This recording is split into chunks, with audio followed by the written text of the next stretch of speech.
Okay, reading for day 101, 1 Samuel 13 and 14.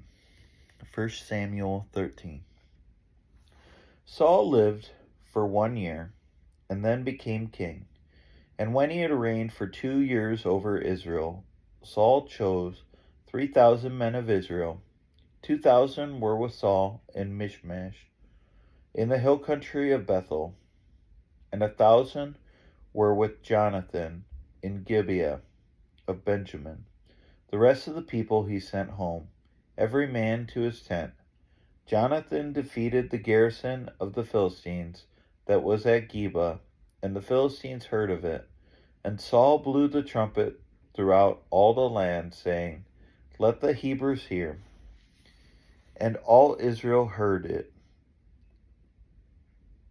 said that Saul had defeated the garrison of the Philistines, and also that Israel had become a stench to the Philistines.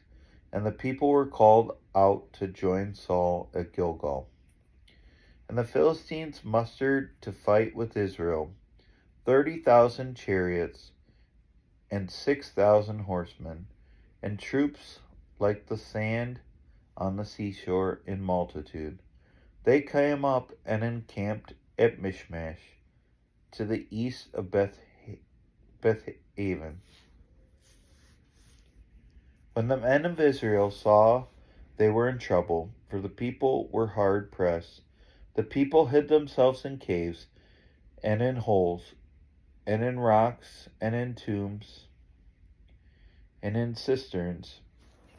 And some Hebrews crossed the fjords of the Jordan to the land of Gad and Gilead. Saul was still at Gilgal, and all the people followed him trembling. He waited 7 days, the time appointed by Samuel, but Samuel did not come to Gilgal, and the people were scattered from him.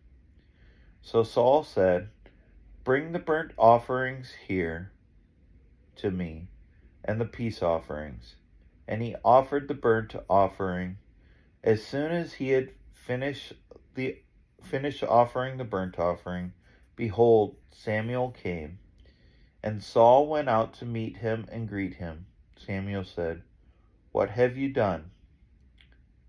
And Saul said, "When I saw that the people were scattering from me, and you did not come within the days appointed, and that the Philistines had mustered at Michmash, I said, 'Now the Philistines will come down against me at Gilgal.' So I have not sought. Now the Philistines will come down against me at Gilgal, and I have not sought the favor of the Lord. So I forced myself, and offered the burnt offering."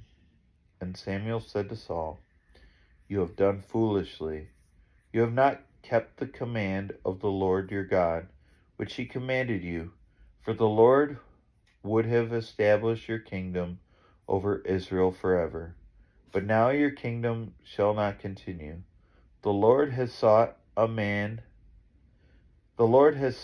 man after his own heart, and the Lord commanded him to be prince over his people, because you have not kept what the Lord commanded you." And Samuel arose and went from Gilgal. The rest of the people went up after Saul to meet the army, and they went up from Gilgal to Gibeah of Benjamin.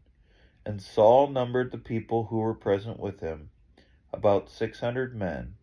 And Saul and Jonathan his son, and the people who were present with him, stayed in Geba of Benjamin. But the Philistines encamped at Michmash. And the raiders came out of the camp of the Philistines in 3 companies. One company turned towards Ophrah, to the land of Shual, and another company toward Beth Horon, and another company toward the border that looks down to the valley of Zeboim, toward the wilderness. Now there was no blacksmith to be found throughout all the land of Israel, for the Philistines said, "Lest the Hebrews make themselves swords or spears."